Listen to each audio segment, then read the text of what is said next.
Wealthy Optimist Podcast with your host, Sarah Hall.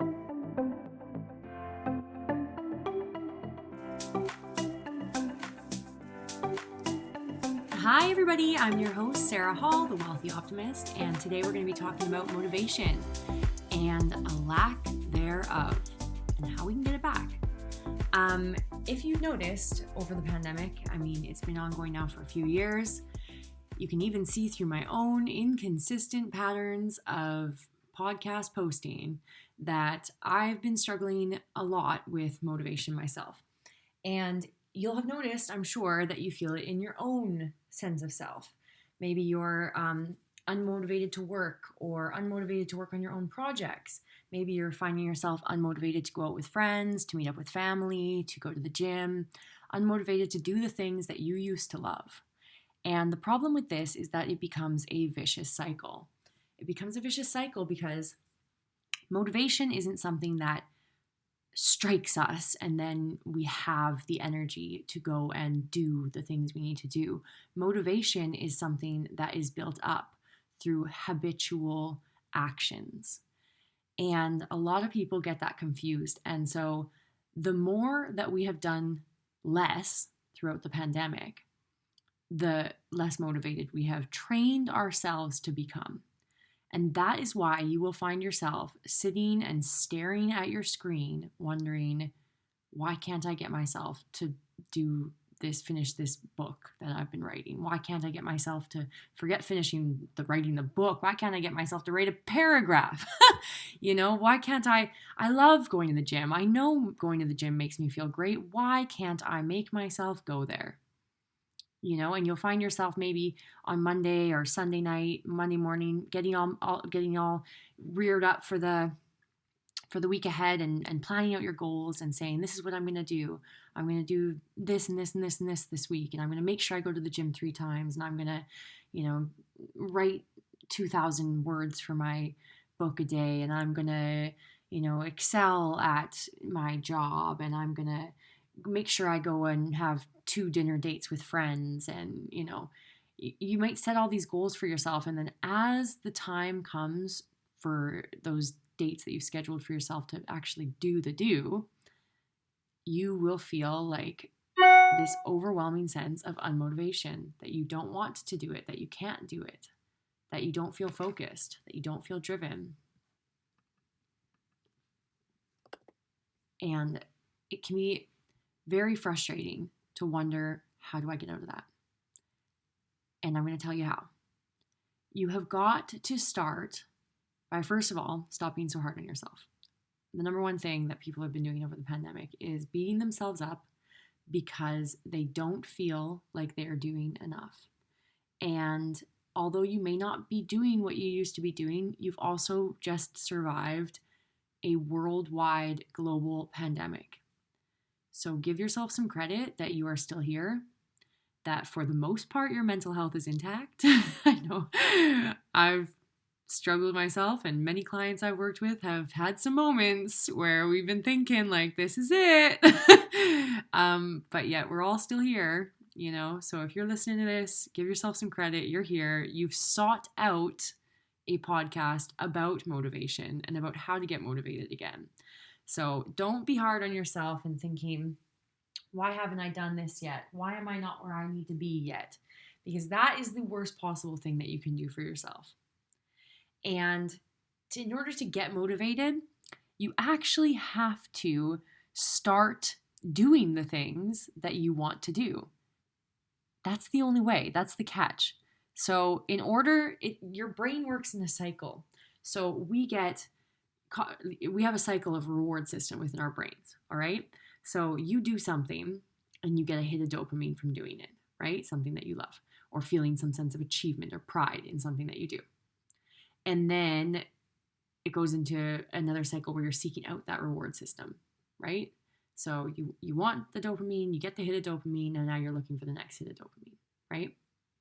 Now, when you are constantly day in and day out doing things that you're not passionate about, that you're not making time for your hobbies, or actually scratch that, not that you're not making time for your hobbies. We have right now more time than ever on our hands, but we are less motivated than ever. And that is due to the pandemic. And it is due to us not forcing ourselves to do the things that are going to give us that hit of dopamine, that sense of pride. And I'm not, nothing bad on anybody who's listening to this. I've been stuck in it myself. And you can take a look at like my YouTube channel and my podcast, and I've got 2 different books I wrote out the entire script for, from front to finish. Haven't written a word on either of the books. I know the entire story though. Each chapter's outlined. I've outlined the entire book, both books, and haven't written a scratch on them. My YouTube has been inconsistent in posting, even though, and I'm mentioning these things to you so that you can find the things for yourself that you can compare this to. Because for myself, my passions are writing. I love working with clients in any way possible. So whether that be they're reading my book, they're reading my blog, they're listening to a podcast, or watching a video of mine on YouTube, that's all me connecting and with other people.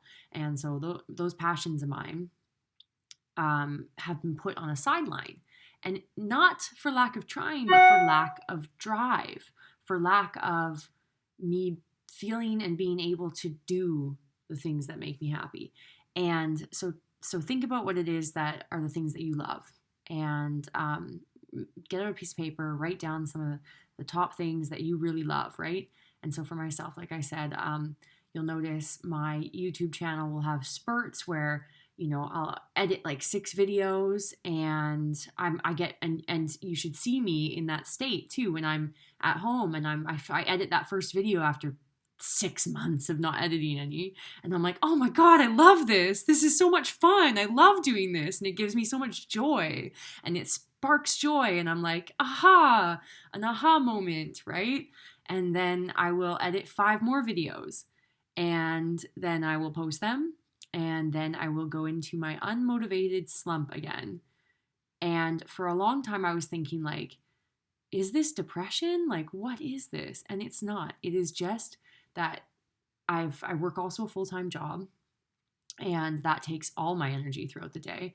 And so making sure that I have that motivation to work on the things that I love after the fact that I'm finished work is something that I really, really, really struggled with during the pandemic. And I'm sure many of you can say the same. And you'll see it with my podcast as well too. I mean, I made the first episode for my podcast 3 years ago. Longer than that, 3.5 years ago. 3.5 years ago, I made the very first episode of my podcast. I was still living, oh my God, I'm so sorry. It's 4 years ago now. I have lost all sense of time.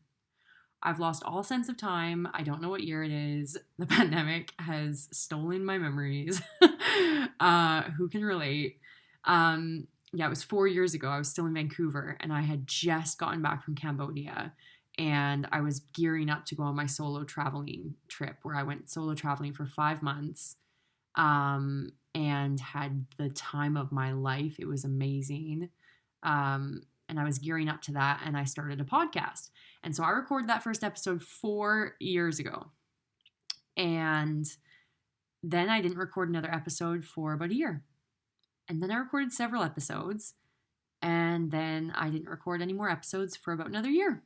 And January of 2021, which is a year ago now, over a year ago, I recorded a couple episodes, and I was all excited, talking about the New Year transitions, and I was on it. I was like, this is the year I'm launching this podcast. It's going to be great. Even though I'd launched it 4 years ago, it just never actually launched because of my own fault. And then you can see it tapered out. I did a few episodes, and then I just couldn't make myself consistently motivated to do it. And now, fast forward another year, I have been working on myself in such a major way that it's so important to me now to focus on consistency and creating those habits to make myself motivated. And I have learned about my brain and how it works, and that is why I'm teaching you this today. Because if you've been struggling and you can see those patterns within yourself, like I was struggling for the past 3 years, to get projects off the ground or to make time, even though we have so much time on our hands, but to actually sit down and make the time to make yourself motivated to do the things that are going to perhaps make you happier in life.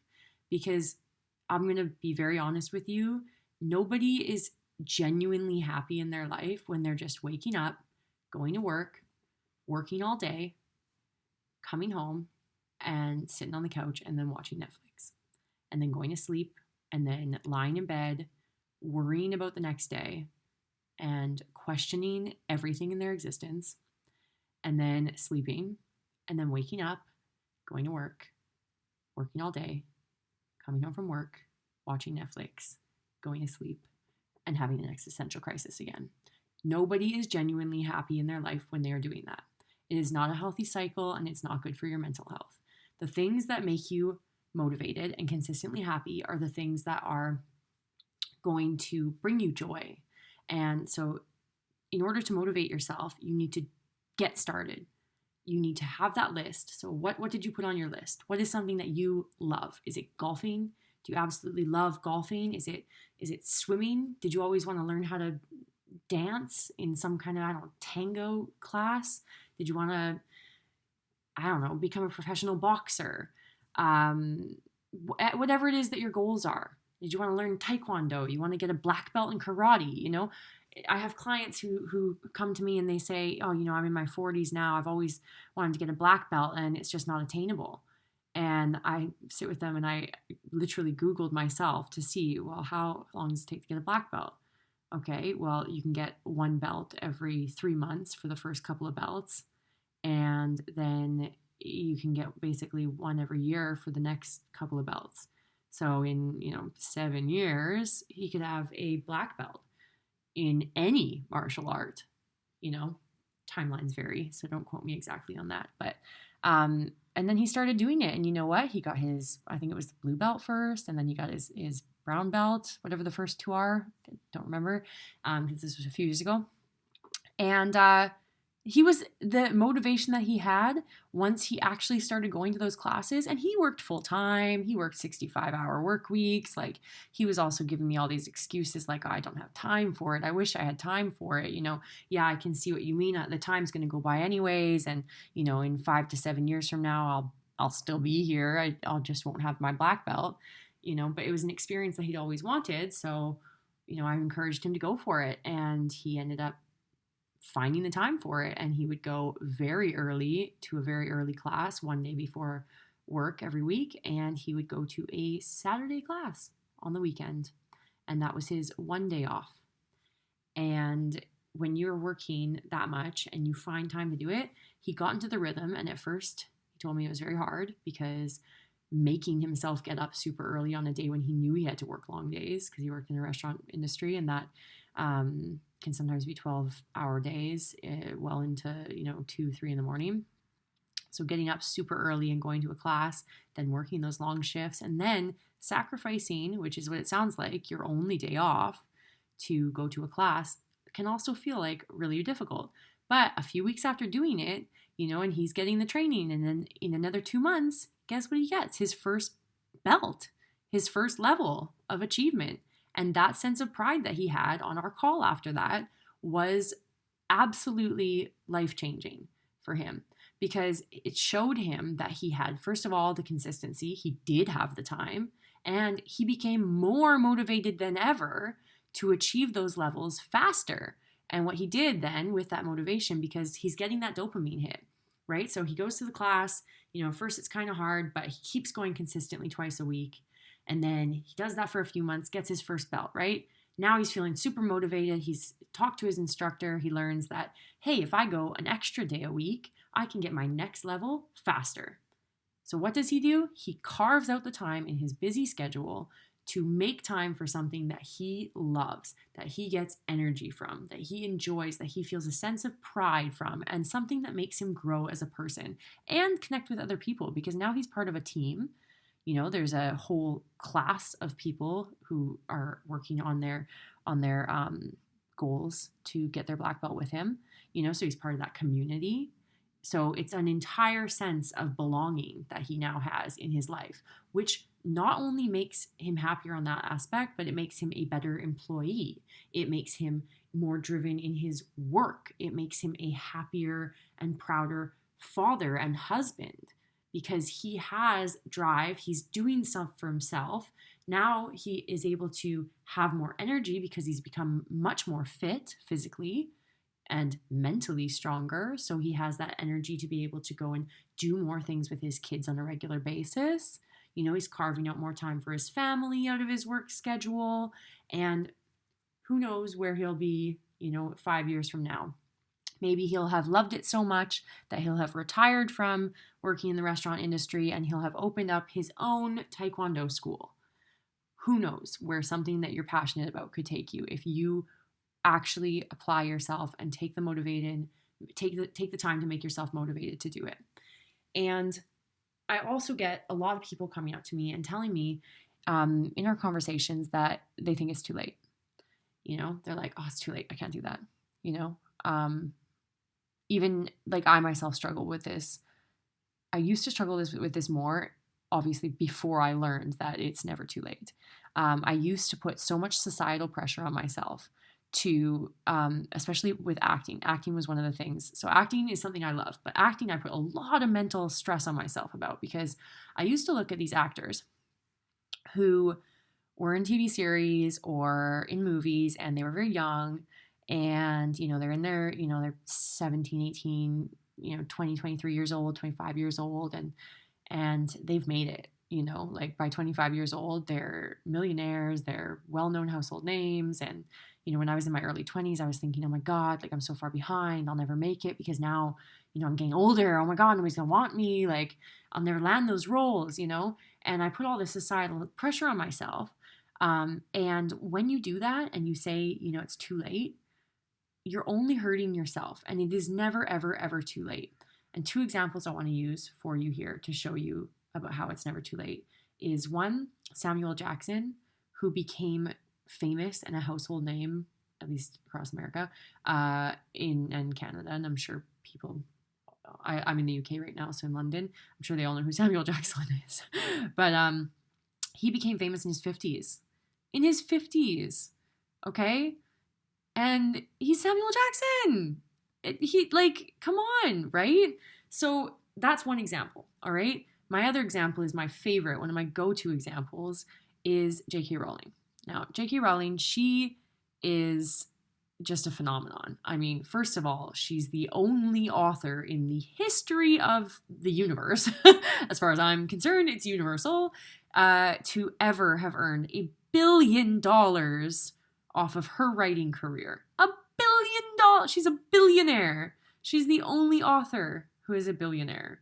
And every other author ain't even cutting it close to $1 billion. Let me tell you that right now. You can go Google it. It's not a close run-in. Like, they are way not near a billionaire. She's had theme parks made up around the world of Harry Potter, and it's a phenomenon. And I was raised on those books. Like, I remember being 11 and reading about Harry Potter going to his school of witchcraft and wizardry and being like, oh my God, I'm 11. Like, this is my life. Like, this should be me. And I was really, really, really bullied in middle school because I genuinely thought and still think I was a witch and that I had special powers, and I was just, people would call me like a huge dork or a nerd or whatever, but look at how it's translated now into my life, where I write books about the law of attraction and I've attracted and manifested so much into my life. And if somebody tell me that's not magic, because it certainly is. That is magic, and you're capable of magic. But I digress. J.K. Rowling wrote those books when she was in her 40s, okay? And she was on welfare. She was getting food stamps. She was suicidal. She was severely depressed. She had recently been through a horrific divorce. Things were going really bad for her. She was thinking like, I don't even know if I can get through another day, let alone raise my children, and she was sitting on a train and she came up with the idea for this book, this character called Harry Potter. And she took that and she wrote these books, these amazing books. Thank you for writing them. It's inspired a generation of creativity and definitely was some of the first books I ever wrote. I wrote fan fiction books of Harry Potter. And now I'm an author a couple times over published. And so it was a huge inspiration to me. But she took those books and she took the very first book that she wrote and the Philosopher's Stone, and she sent it up to publishing companies. And she was so motivated because she felt like this was really something that she had here, really something magical. And she sent it to publishing companies with that motivation, with that drive, kept doing it. She kept writing it. She kept writing it. She kept getting up every day. She kept making herself do it. And she enjoyed doing it. So when you make yourself do something that you're getting enjoyment from, you're going to keep doing it more often. Right? So she finished the book and then she took that book and she sent it to publishing companies, and 11 publishing companies shot her down. 11 publishing companies told her, this is going nowhere. We don't want this. It's not going to be a big seller. We're not interested in this. Good luck getting it published, like variations of that. Okay. And then somebody at Bloomsbury was like, oh, we'll publish this. And whoever that was, hit the lottery. I hope they got a raise at the very least, or their wall on a plaque of the Hall of Fame for finding this amazing author and this series. And they published it, and look what it turned into. It turned into, 27 years later since it's been published, a worldwide phenomenon. Movies that created several multi-millionaire famous actors and actresses who were the characters on those shows. Just an absolute worldwide phenomenon, all developed from self-made motivation of getting through the tough times and saying to herself, you know what? I'm going to make myself do this. I'm going to get up every day. I'm going to make myself write this book because I want to, because I'm passionate about it, because it's making me happy the more I do it, and because I feel like it is going to be something big. And I guarantee you she had no idea how big it was going to be. But you have no idea how big your great idea is going to be. You could be the next J.K. Rowling. You could be the next Samuel Jackson. There is so much opportunity out there in the world for creative people. And even if you're not a creative person, it doesn't matter. Like whatever it is that your career is, if you want to be a multi-millionaire Bitcoin seller, I don't know anything about cryptocurrencies, so don't ask me, but whatever it is that you want to do, there is so much opportunity for it in this world that you can do it. I'm sorry for that beeping sound. I don't know where it's coming from on my Mac, and I cannot make it stop. If anybody knows me, just shoot me an email because it's driving me mad. But there's so much opportunity out there, and you will be able to transform your life.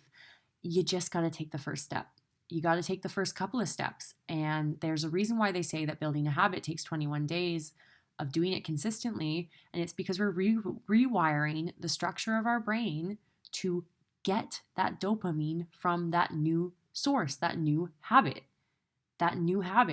And I'm not saying in this podcast that everybody listening here, this is how you're going to get rich. You're going to wake up at 5 a.m. and you're going to go work out for an hour, and then you're going to sit down and you're going to work all day for 12 hours and you're going to build your dreams that way and and then you're going to sleep for 4 hours and do it all over again. Like, no.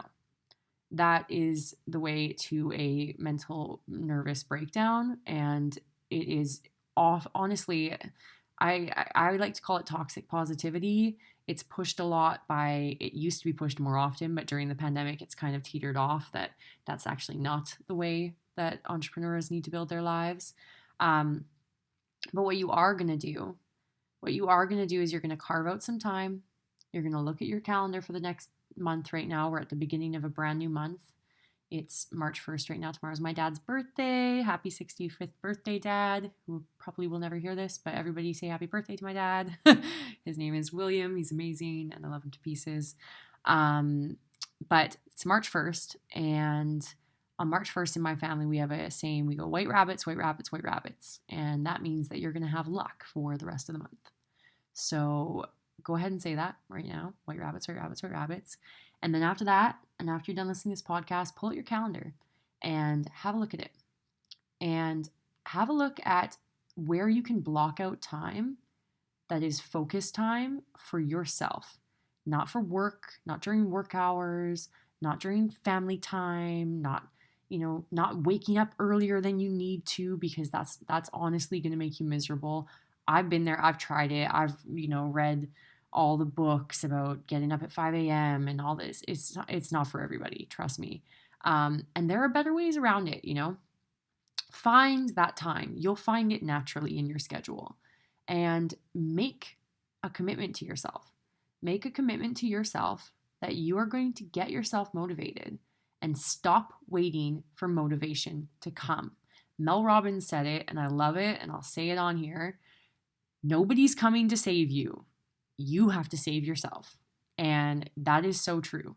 So you'll find the time, you'll make the time, and as you carve out that time and you sit down and you do the do, you're going to get motivated and you're going to start to feel inspired.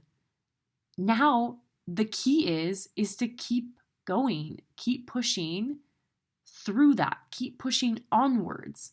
Don't stop like I did last January when I got all motivated and then I recorded a bunch of podcasts and then I was like, okay, I'm depressed again. And then I sunk into pandemic depression for 8 months. And, all right, I needed a mental health break, but just if I had been consistent, who knows where I would have been that time last year instead of another year going by. So you're going to make a promise to yourself to stay consistent. So don't overdo it. This is another thing that I have to tell clients on a regular basis, because people think, oh, okay, well, I got to carve out 2 hours a day. So I'm always doing it. And then if I have 2 hours a day, that's going to be, if I do it 5 days a week, that's 10 hours a week that I'm going to be, working on it. And it's going to be at this time exactly, from 9 a.m. till 11 a.m. And that's going to be my focus time. And I'm going to work on it then. And then I'm already stressed for you. It's just not sustainable. It's not sustainable. You're going to have other things pop up. You're going to have meetings pop up. Your kids are going to need something. Your husband's going to need something. Your wife's going to need something. Your parents are going to need something. You're going to have to go to the dentist. You're going to have to go grocery shopping. Start slowly.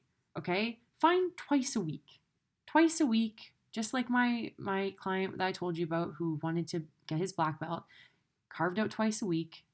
His classes were an hour and a half. That's something that he had booked in because it was a class he was going to.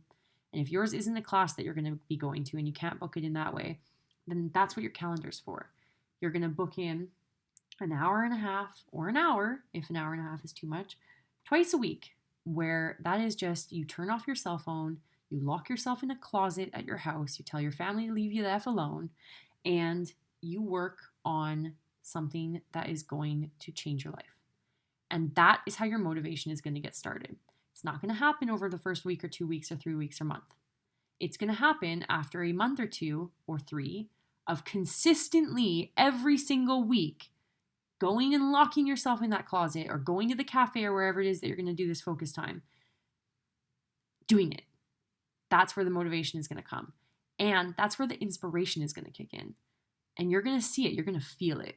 You're going to feel it and you're going to feel better for it. And I want you to tell me when you feel better for it. Send me an email. As always, it's thewealthyoptimist@gmail.com. My email link is always in the description. If you found this helpful, please share it with somebody else, because Lord knows so many people need motivation right now. And we've been through a whirlwind, and my heart is also with Ukraine right now. I stand with Ukraine. I am praying for them on a regular basis and sending them so much love. Their president is truly a man of honor, staying with the city. And it's March 1st right now, so we're as up to date as we possibly can be on what's going on with the war. So definitely sending out my heart to them. There are many ways that you can help raise funding for them. Ukraine SOS is one of them. I will add the link in my description box below for this. But if you are looking for a way to get some life coaching and to get through the hump, maybe you need more planning than this. Maybe you are somebody that has been just spiraling down the rabbit hole to the point that you're watching Netflix series after Netflix series week after week, just barely having the energy to do your day job, and then just barely having energy to even make food. Maybe you're so unmotivated that you think that you've got the deepest, darkest depression right now, and your anxiety's all over the place and you're feeling like a total failure. I've been there, and so many of my clients have been there. And I can help you to make a plan to get out of it. There's a lot of great exercises. There are a lot of great ways that we can restructure thinking through CBT, through cognitive behavioral therapy, that'll help you get out of your mind and get into your body and get moving. And sometimes just getting started is the hardest point. So if you just want to have a one-off chat and figure out how you can just get started, we can totally do that. Or I'm also taking on clients right now to do 8 series sessions. So an 8 series is normally a really good chunk of time where you will see incredible results, because guess what?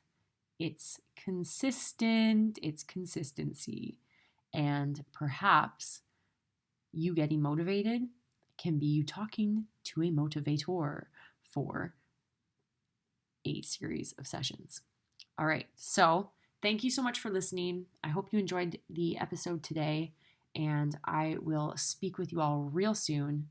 Send me an email again if you found this helpful, and if you actually stick to something consistent. I would love to hear from some of you in a few months, letting me know, like, hey, I did it. I am now have my blue belt. I've got my first notch on my belt because I actually went to the class twice a week, like you said. And guess what? I feel freaking amazing now. So thank you. I hope that I can hear from some of you, because I know you've got it in you. And I know you can do it. So get out there and go do it. The only person that's holding yourself back is yourself. And like Mel Robbins said, nobody's coming to save you. So let's get out there and let's save ourselves. All right. I love you guys. Have a wonderful day and get motivated. Bye. Thank you for watching the Wealthy Optimist podcast. Be sure you always catch the next episode by subscribing today. We have new episodes weekly, and we're always welcoming new guests on the show. If you or someone you know would love to be a guest on our show, feel free to email us at thewealthyoptimist@gmail.com, and somebody from our team will be in touch. We'll see you on the next show. Until then, stay wealthy and stay optimistic.